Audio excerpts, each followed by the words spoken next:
Democratic Party's presidential candidate and former Vice President Atiku Abubakar is expected to close his case this Friday, challenging the declaration of Bola Tinubu as president. Now, this comes against the backdrop of what analysts say has been a profoundly chastening period for Nigeria's main opposition party, including major defeats at the 2023 general elections. With the elections now over, calls are being made from the inside for rebuilding and reconciliation through the launch of a peace initiative. Chief Olabode George is a chieftain of the party and is a one-time deputy national chairman in the South for them as well. He joins us now to talk about this, as well as sharing his thoughts on Bola Tinubu's performance after 3 weeks of being president of Nigeria. Thank you for coming this afternoon. Welcome to Newsday, Chief Bode George. Thank you very much. It's always a pleasure to share my views with other Nigerians. And it's always a pleasure for us to hear your views as well. We just read in the intro that the PDP, your party, is set to close the case on Friday at the presidential election tribunal. What are your thoughts on how the process has evolved? And are you still confident about what your party seems to be their mandate come Friday? Yeah.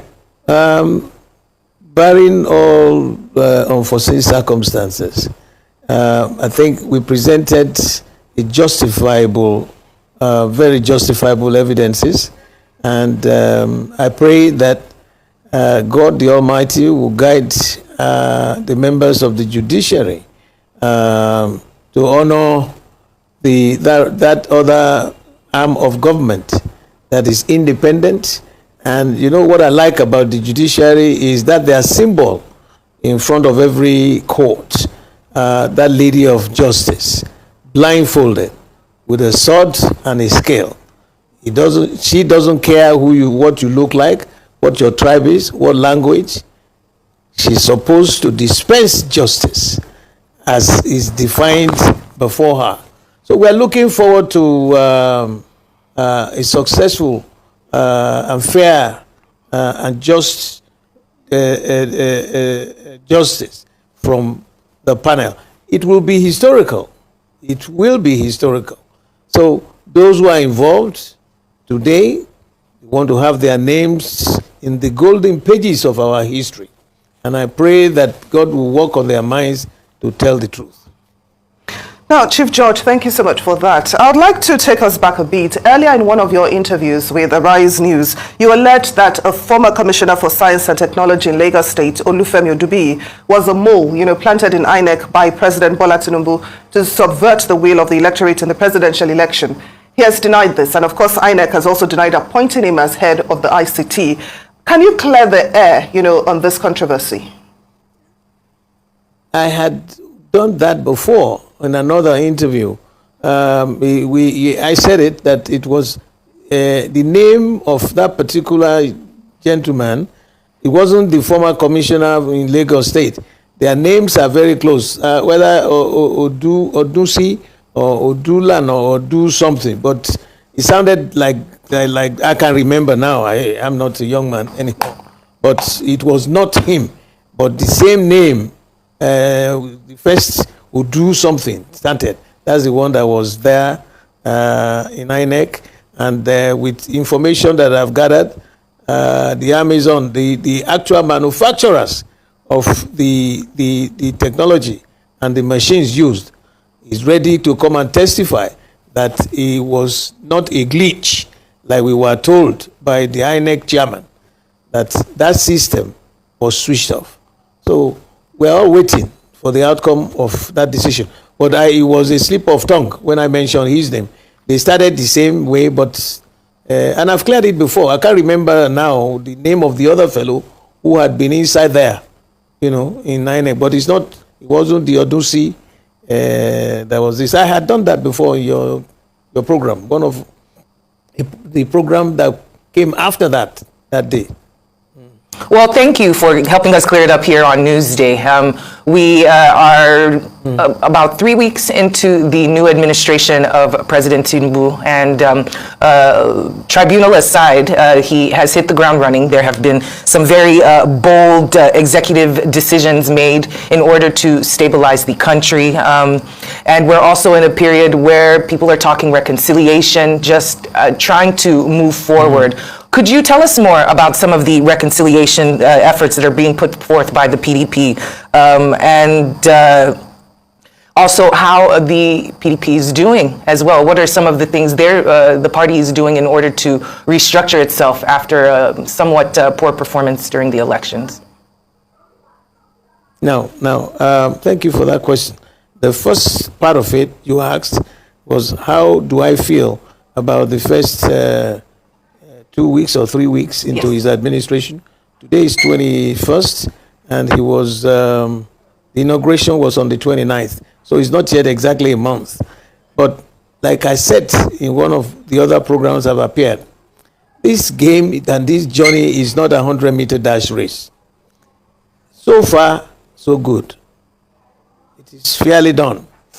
The redistribution of all the positions, and they must ensure that inclusivity must be the watchdog of his administration. You cannot abandon any zone in the distribution of your appointments.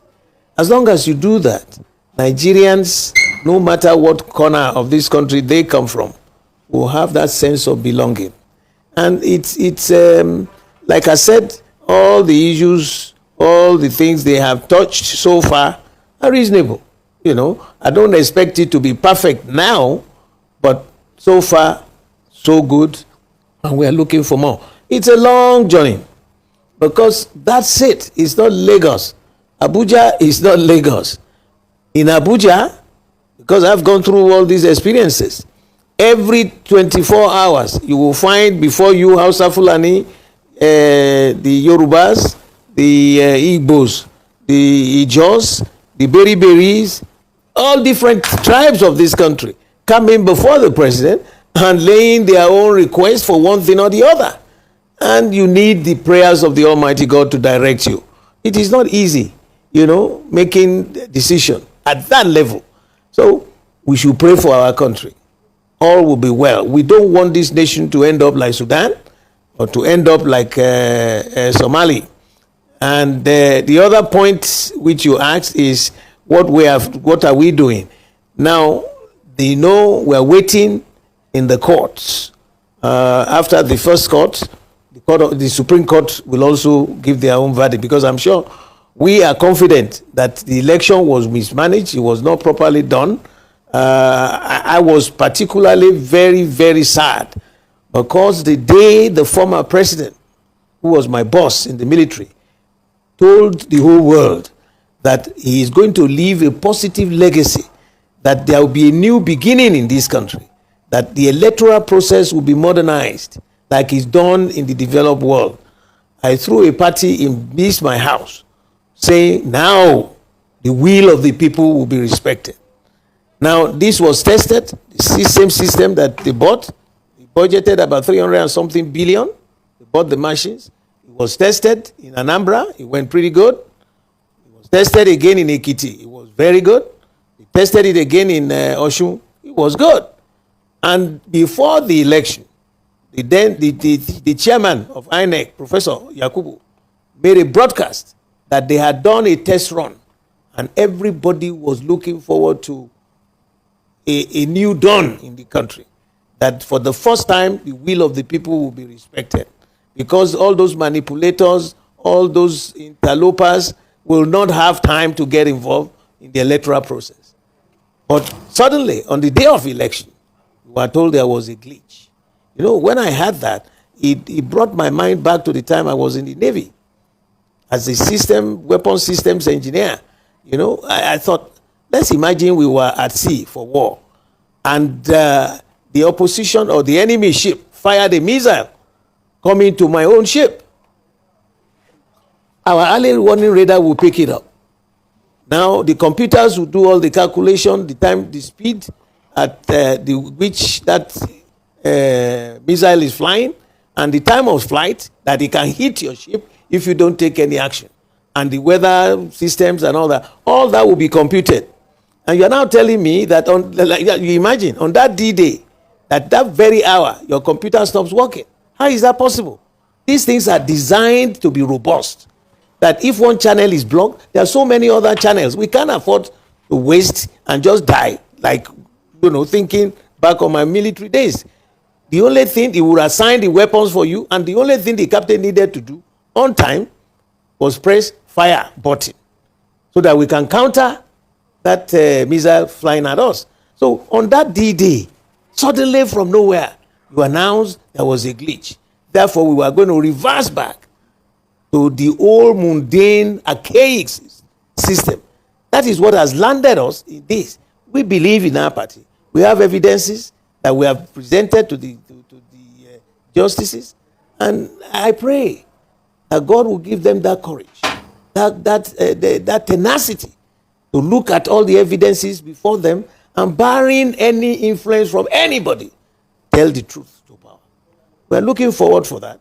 And we know that former governor of Rivers State, Nyesom Wike, and even some other members of the G5, they've been meeting with the current president, Bola Tinubu, at the presidential villa in Abuja. So I'm wondering, if this gentleman will also be part of the reconciliation process, or are we seeing, their exit from the party? Is their exit from the PDP imminent?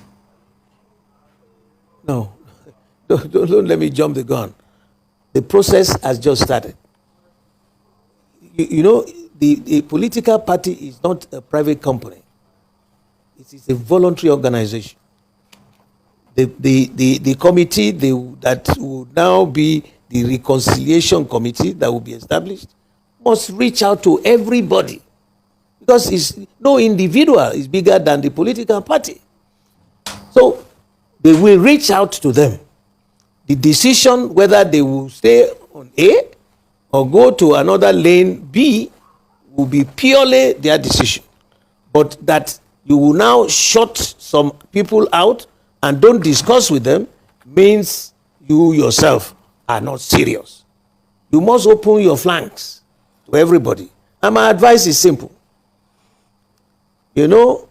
Nobody knows your house than you. Nobody can know your house than you. If you are jumping ship to join another ship, you don't even know the kind of problems that they have there. Chief George. God always giving good weather, right? So I wish you Also, well. one final question before we wrap up this interview. I would like you to react to President Bola Tinubu's June 12th speech, in which he said that those who cannot accept the pain of defeat do not deserve the joy of victory. What's your reaction to that? My reaction is that was misplaced. That kind of language is not what you need to hear now for somebody whose case of the election results are still pending in the court. It is time for absolute humility and the fear of the Almighty God. Prayers for this nation. There's no arrogance in public management. You are the servant of the people. You should never talk down on anybody. And I would advise that such language, those people who are the speech writers, don't threaten anybody. If it is true that you got the will of the people to put you there, your outing must perpetually look like you are there and you are out to serve your people, to make sure you manage their resources for their benefit, and that you protect the lives and properties of your citizens. Threats is meant for non-democratic government. But here, you will appeal to the people. Let them see your point of view. Let them see what problems you have. But to start threatening them, like anybody who doesn't believe this is that, the case is still pending. And a lot of people will interpret it as if you are threatening the judiciary. And the government is made up of 3 independent bodies. the executive, the legislative arm, and the judiciary. If you remove this three-legged body, there will be instability. So, speech writers, be very careful. And the Oga Kwata there too, to moderate his own reach, so that people don't misread his intentions. I wish Nigeria well.